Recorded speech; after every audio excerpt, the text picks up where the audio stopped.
아버지? 이게 다 아버지 뭐야? 어디 계세요? 어떻게 이래? 이 박스들은 뭐예요?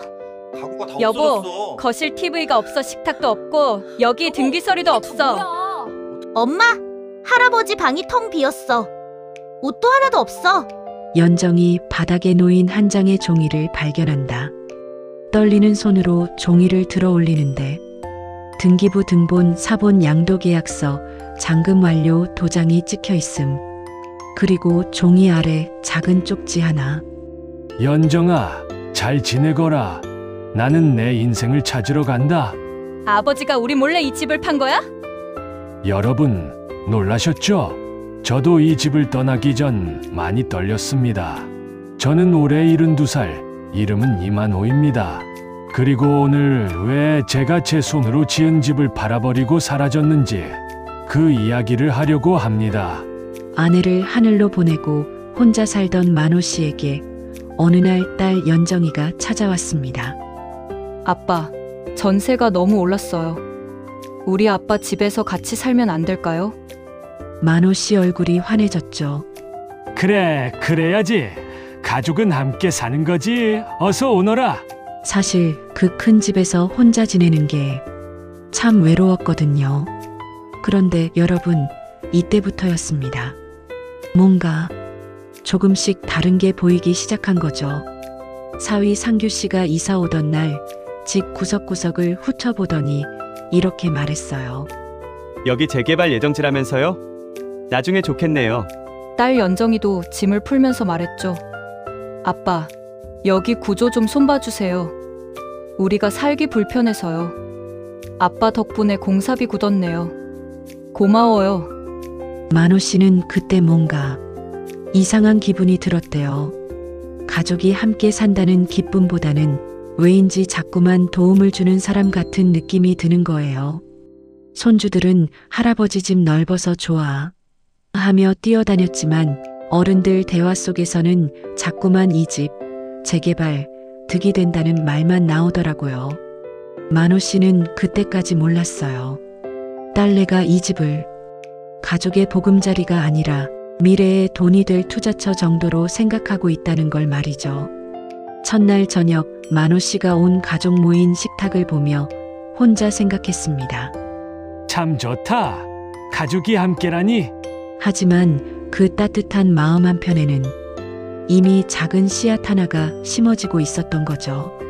다음 이야기에서는 그 씨앗이 어떻게 자라났는지 들어보시겠어요? 새벽 5시 30분 보일러가 말썽을 부리면 만호 씨가 일어나서 고쳤어요. 수도꼭지에서 물이 새면 또 만호 씨. 전구가 나가고 마당에 낙엽이 쌓이고 그 모든 게 다 만호 씨 몫이 되어버렸죠. 아빠가 계시니까 든든해요. 딸 연정이가 고마워하는 건 좋은데 어느새 만호 씨는 새벽 6시부터 밤 10시까지 쉴 틈이 없더라고요. 아침엔 손주들 아침밥, 점심엔 딸 도시락, 저녁엔 온 가족 식사, 빨래하고 정리하고 손주 학교 데려다주고. 그런데 여러분, 더 힘든 건 따로 있었어요. 사위 상규 씨가 친구들에게 전화하는 걸 만호 씨가 들었거든요. 야, 우리 장인어른이 계셔서 완전 편해. 집 관리는 물론이고 애들 돌봄까지 진짜 인건비 아끼는 셈이지 뭐. 그 말을 들은 만호 씨 마음이 어떠셨을까요, 여러분? 인건비를 아낀다는 말, 자기가 고용된 관리인 같다는 생각이 드시더라고요. 더 속상한 건 딸 연정이도 점점 당연하게 여기기 시작한 거예요. 아빠, 오늘 저녁 늦어요. 애들 저녁 부탁해요. 아빠, 내일 수리기사 온대요. 집에 계시죠? 아빠, 여기 청소 좀. 그냥 아빠가 하시는 게 빨라요. 처음엔 효도받는다 생각했던 만호 씨가 어느새 24시간 대기 중인 관리소 아저씨 같은 기분이 들기 시작했어요. 특히 사위가 친구들 앞에서 이런 말도 했죠. 장인어른 덕분에 우리 부부가 자기 개발할 시간이 생겼어요. 정말 고맙습니다. 자기 개발. 만호 씨는 언제 자기 개발을 해보셨을까요? 여러분도 혹시 이런 경험 있으시죠? 가족을 위해서라고 시작했는데 어느새 내가 그냥 편리한 도구가 된 것 같은 기분. 만호 씨가 그날 밤 아내 사진을 보며 혼잣말했어요. 여보야, 나는 언제부터 이렇게 됐을까? 아버지도 아니고 장인도 아니고 그냥 집 관리하는 사람이 되어버린 것 같아. 하지만 그때까지만 해도 만호 씨는 참았어요. 가족이니까 함께 사는 게 좋으니까. 그런데 여러분, 진짜 문제는 아직 시작도 안 됐거든요. 다음에 무슨 일이 일어났는지 정말 깜짝 놀라실 거예요. 만호 씨는 새벽부터 일어나 집 수리를 하고 계셨어요. 가을 장마 때문에 지붕 홈통이 막혔거든요. 딸은 아빠 업체 부르면 돼요라고 했지만 사위가 말했죠. 왜 돈 들여요? 아버지가 하시면 되는데. 만호 씨는 사다리를 가져다 놓고 올라갔어요. 평생 목수였으니까 이 정도야 식은 죽먹기였거든요. 그런데 그때였습니다. 사다리 다리 하나가 헐겁게 풀려 있었던 거예요. 띠링하는 소리와 함께 만호 씨가 2미터 높이에서 그대로 떨어지셨어요. 뒤통수를 땅에 부딪히고 갈비뼈가 부러지고 어깨가 빠지고 정신을 잃으셨죠. 119가 와서 병원으로 실려갔을 때 가족들은 모두 직장에 있었어요. 만호 씨가 의식을 찾은 건 그날 밤 9시였습니다. 천장만 보이는 하얀 병실에서 혼자 눈을 뜨셨어요. 목과 어깨에 깁스를 하고 갈비뼈가 아파서 숨쉬기도 힘들었는데 가장 아픈 건 그게 아니었어요. 주변 병상들을 보니까 다들 가족들이 지키고 있더라고요. 어떤 할머니는 며느리가 죽 떠먹여주고 어떤 할아버지는 아들이 등을 문질러주고 그런데 만호 씨 병상만 텅 비어 있었어요. 물 한 모금 마시고 싶어도 혼자 일어날 수 없었거든요. 밤 10시쯤 되어서야 딸과 사위가 왔어요. 아빠, 괜찮으세요? 깜짝 놀랐어요. 하지만 30분도 안 돼서 이런 말을 하더라고요. 아빠, 우리 집에 가봐야 해서요. 내일 올게요. 그리고 사흘째 되던 날, 만호 씨가 화장실에 가려고 복도로 나갔다가 딸과 사위가 병실 앞에서 나누는 대화를 들었어요. 아버지 계속 저러면 우리 생활 완전 망가진다. 그러게. 재활도 3개월 걸린다는데 우리가 어떻게 돌봐? 원래 계획대로 요양원 알아보자. 여기서 계속 모시는 건 솔직히 무리야. 우리도 살아야지. 여러분, 그 순간 만호 씨 마음이 어떠셨을까요? 갈비뼈 부러진 아픔보다 어깨 빠진 아픔보다 그 말이 더 아프셨대요. 아버지가 계속 저러면 우리 생활이 망가진다. 자기가 가족의 짐이 되어버렸다는 걸 깨달은 순간이었죠. 만호 씨는 그날 밤 잠을 한숨도 못 주무셨어요. 천장을 보며 생각했어요. 내가 언제부터 이렇게 된 거지? 내 집에서 내 가족과 함께 살고 있는데 왜 나만 외톨이가 된 기분일까? 여러분, 이런 기분 아시죠? 몸이 아픈 것보다 마음이 더 아플 때가 있잖아요. 그리고 만호 씨는 그때부터 조금씩 다른 생각을 하기 시작하셨어요. 퇴원하면 어떻게 될까? 정말 요양원에 보내려고 할까? 아니면 다시 집 관리하는 사람으로 돌아가게 될까? 다음에 어떤 일이 일어났는지 정말 놀라실 거예요. 만호 씨가 2주 만에 퇴원했을 때의 이야기예요. 목에 보조기를 차고 갈비뼈는 아직 아프고 그래도 집에 돌아오니까 마음이 좀 놓이더라고요. 딸 연정이가 죽을 끓여주면서 말했어요. 아빠, 이제 몸조리 잘하세요. 며칠 지나던 어느 저녁 딸과 사위가 나란히 앉아서 말했어요. 우리 내일부터 제주도 여행 가요. 만호 씨가 깜짝 놀라서 물었죠. 갑자기. 나도 준비해야지. 그런데 연정이가 살짝 미안한 표정으로 말했거든요.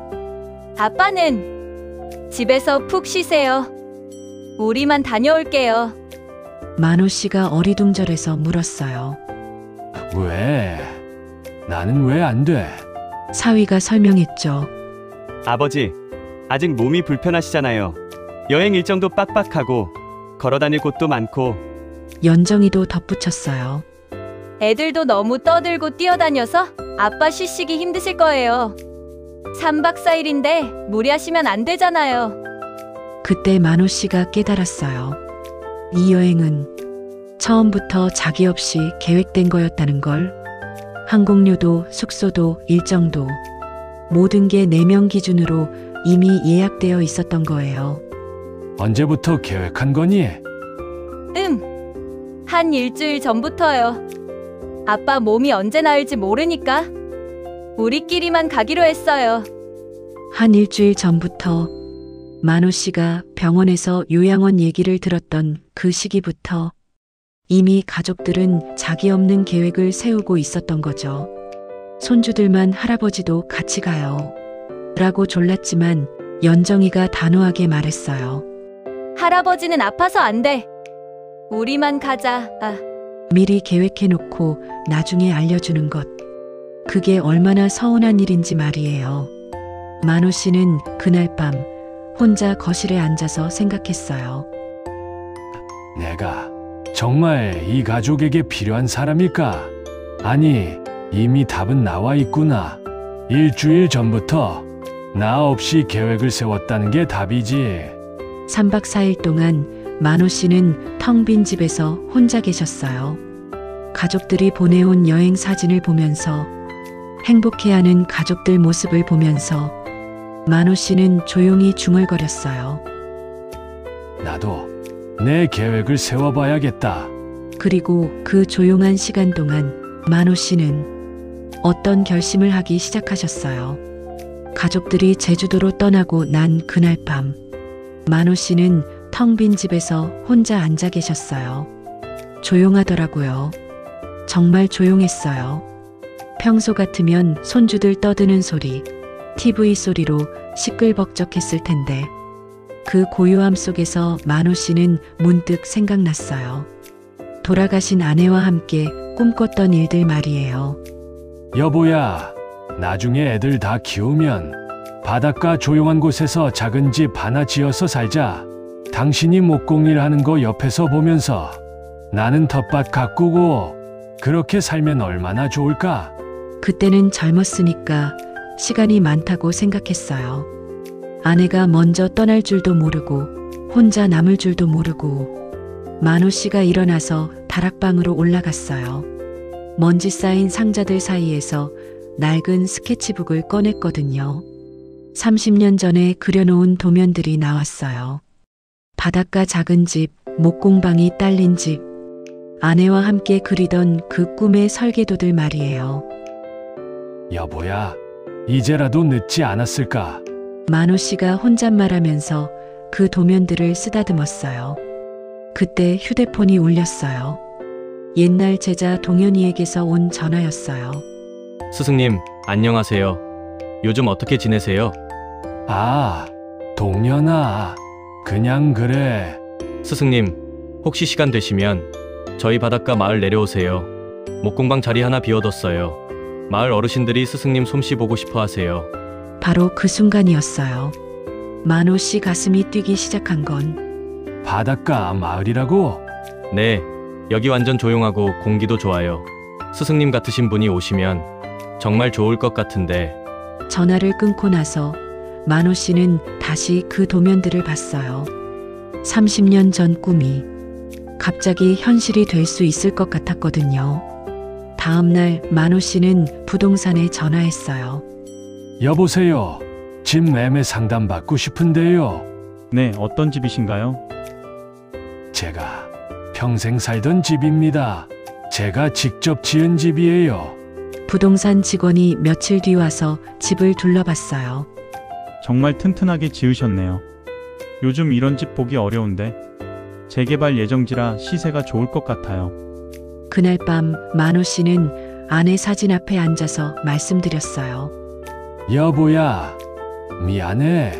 이제야 우리 꿈을 이루려고 해. 너무 늦었나? 하지만 더 늦기 전에 해보고 싶어. 72살에 새 인생을 시작한다는 게 쉬운 일은 아니겠지만 만호 씨는 처음으로 오랜만에 가슴이 뛰는 걸 느꼈어요. 이 집은 내가 평생 손으로 지은 집이다. 마지막 정리도 내가 한다. 만호 씨가 조용히 중얼거렸어요. 가족들이 여행에서 돌아오기 전에 만호 씨는 자신만의 계획을 착착 진행하고 있었어요. 저녁 8시, 딸 연정 가족이 여행 가방을 끌고 집에 들어왔어요. 3박 4일 제주도 여행을 마치고 돌아온 거죠. 그런데 문이 열리자마자 거실 한복판이 텅 비어 있었어요. 벽면 장식들이 사라져 있고 소파도 없고 TV도 없고 박스 몇 개만 덩그러니 놓여 있더라고요. 딸 연정이 얼굴이 하얘졌어요.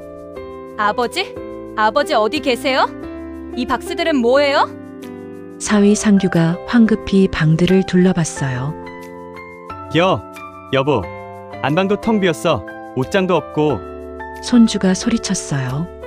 엄마, 할아버지 방이 완전 비었어. 옷도 하나도 없어. 연정이 바닥에 놓인 한 장의 종이를 발견했어요.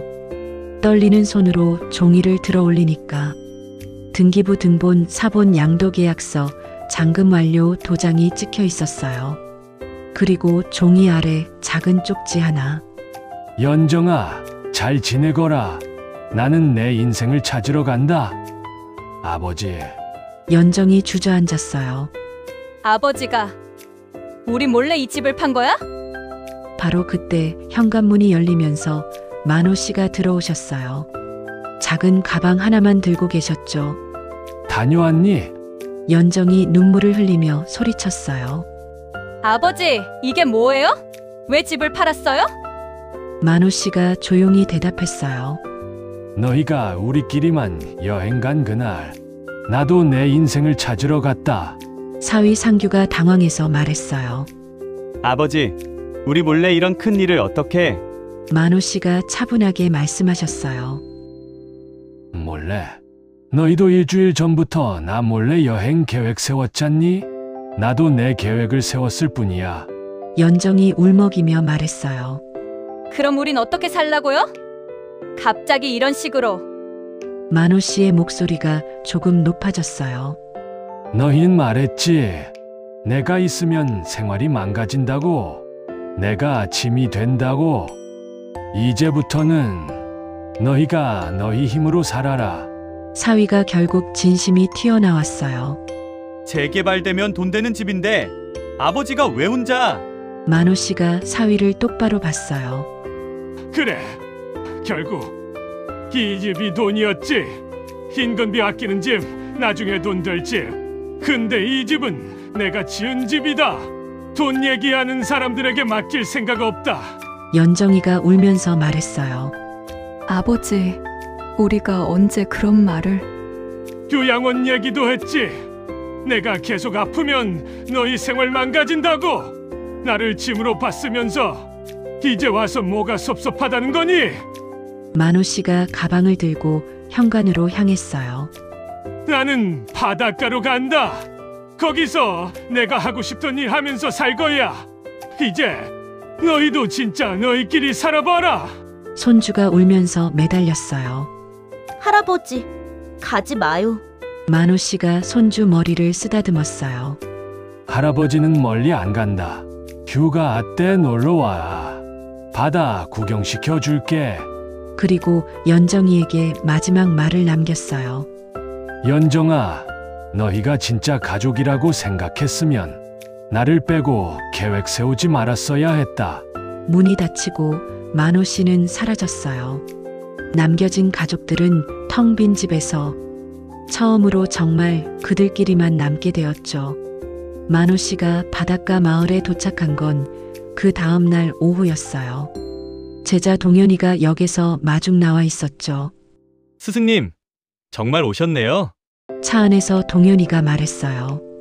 스승님, 목공방 자리 정말 좋아요. 바다 보이는 곳에다 준비해뒀거든요. 작은 마을이었어요. 집들이 다닥다닥 붙어 있지 않고 여유 있게 떨어져 있고 무엇보다 바다 냄새가 좋았어요. 목공방은 생각보다 넓었어요. 햇살이 잘 들어오고 창문 너머로 바다가 보이더라고요. 여기서 정말 일할 수 있을까? 만호 씨가 작업대를 만지작거리며 중얼거렸어요. 손에 감촉이 익숙했어요. 역시 평생 해온 일이니까요. 첫날 밤 만호 씨는 작은 원룸에서 혼자 라면을 끓였어요. 조용했지만 이상하게 마음이 편했어요. 아무도 아빠, 이거 고쳐주세요. 아버지, 저거 해주세요. 하지 않는 밤. 자기 시간이 정말 오랜만이었거든요. 둘째 날부터 만호 씨는 목공방 정리를 시작했어요. 도구들을 하나씩 배치하고 재료들을 정리하고 그때 마을 아저씨 한 분이 찾아오셨어요. 새로 오신 목수님이시죠? 우리 집 의자 하나 좀 봐주실 수 있나요? 시작이었어요. 만호 씨가 그 의자를 고쳐드렸더니 마을 소문이 쫙 퍼졌어요. 새 목수님 솜씨가 정말 좋대. 할아버지인데 손재주가 장난 아니야. 하루 이틀, 일주일. 사람들이 하나둘씩 찾아오기 시작했어요. 낡은 책상 고치는 일부터 시작해서 새 책장 주문, 아이 장난감 만들어 달라는 부탁까지. 한 달이 지나니까 만호 씨는 깨달았어요. 사람들이 자기를 뭐라고 부르는지 말이에요. 이만호 목수님. 아버지도 아니고 장인어른도 아니고 그냥 이만호 목수님. 자기 이름으로 불리는 게 이렇게 좋은 줄 몰랐어요. 어느 저녁 만호 씨는 목공방에서 작업을 마치고 바다를 바라보며 앉아 있었어요. 호주머니에서 아내 사진을 꺼냈어요. 여보야, 나 이제 진짜 나답게 살고 있어. 72살에 새로 시작했는데 이상하게 무섭지가 않네. 오히려 마음이 편해. 바닷바람이 살살 불어왔어요. 사람들이 내 이름을 불러줘. 이만호 목수님이라고. 아, 이런 기분이었구나. 내가 나로 사는 기분이. 만호 씨는 그날부터 매일 저녁 바다를 보며 앉았어요. 아내와 함께 꿈꿨던 그 모습 그대로 목공일을 하고 조용한 바닷가에서 살고 누군가의 그림자가 아니라 자기 자신으로 사는 삶. 3개월이 지나니까 마을 사람들이 완전히 가족처럼 대해줬어요. 목수님, 오늘 저녁 우리 집에서 드세요. 목수님, 바다에서 고기 잡았는데 나눠드릴게요. 만호 씨는 처음으로 정말 오랜만에 웃고 있었어요. 진심으로 웃고 있었어요. 그런데 어느 날 예상치 못한 방문객이 찾아왔어요. 6개월이 지난 어느 토요일 오후였어요. 만호 씨가 목공방에서 작은 의자를 만들고 있는데 문 앞에서 낯익은 목소리가 들렸어요. 할아버지, 손주 목소리였어요. 만호 씨가 고개를 들어보니 연정이와 아이들이 서 있더라고요. 6개월 만에 보는 딸의 얼굴이 많이 야위어 있었어요. 아빠, 연정이 목소리가 떨렸어요. 만호 씨가 손을 털고 일어섰어요. 어떻게 여기까지 왔니? 동현이 아저씨한테 물어봤어요. 손주들은 바다를 보고 신나했지만 연정이 표정은 어두웠어요. 아빠, 우리 얘기 좀 할 수 있을까요? 만호 씨가 목공방 앞 벤치로 안내했어요. 손주들은 바닷가로 뛰어가고 부녀가 나란히 앉았죠. 아빠, 미안해요. 연정이가 먼저 말했어요. 시어머니 집에서 6개월 살아보니까 아빠 마음을 알 것 같아요. 무슨 일 있었니? 매일매일이 눈치였어요. 애들 울음소리에 한마디씩 하시고 제가 하는 모든 일에 간섭하시고 연정이 눈에 눈물이 고였어요. 어느 날은 시어머니가 그러시더라고요. 너희 때문에 우리 생활이 불편해진다고. 만호 씨가 조용히 들었어요. 그때 아빠가 왜 그렇게 하셨는지 알겠어요. 우리가 정말 아빠를 그렇게 대했구나. 연정이가 흐느끼기 시작했어요. 아빠, 우리 다시 같이 살 수 없을까요? 이번엔 정말 달라질게요. 만호 씨가 한참 바다를 바라보다가 말했어요. 연정아, 고마워. 내가 찾아와줘서, 사과해줘서. 그럼 하지만 나는 여기서 살 거야. 연정이 얼굴이 놀랐어요. 내가 여기서 처음으로 이만호로 살고 있어. 아버지도 아니고 장인도 아니고 집 관리하는 사람도 아니고 그냥 이만호 몫으로. 만호 씨가 목공방을 가리켰어요. 저 마을 사람들은 나를 목수님이라고 불러. 내 이름을 불러줘. 72살에 처음으로 내가 나인 채로 살고 있어. 연정이가 울면서 말했어요. 그럼 우리는 정말 버리시는 거예요? 버리는 게 아니야. 너희도 이제 진짜 너희 힘으로 살아봐라. 의존하지 말고 진짜 가족이 되어보라고. 손주들이 뛰어와서 만호 씨 팔에 매달렸어요. 할아버지, 우리도 여기서 살래요. 만호 씨가 손주들을 안아주면서 말했어요. 할아버지는 여기 있을 테니까 방학 때 주말에 놀러 와라. 할아버지가 맛있는 밥 해줄게. 바다도 구경시켜주고. 연정이가 마지막으로 물었어요. 아빠, 정말 행복하세요? 만호 씨가 미소 지었어요. 그래. 나는 지금 행복해. 바닷바람이 불어왔어요. 만호 씨가 혼잣말했어요. 사는 게 누군가의 그림자가 되는 게 아니구나. 나이가 들어도 나는 나로 살 수 있구나. 여러분도 혹시 누군가의 그림자처럼 살고 있다면 한 번쯤은 물어보세요. 나는 언제 나로 살아볼까?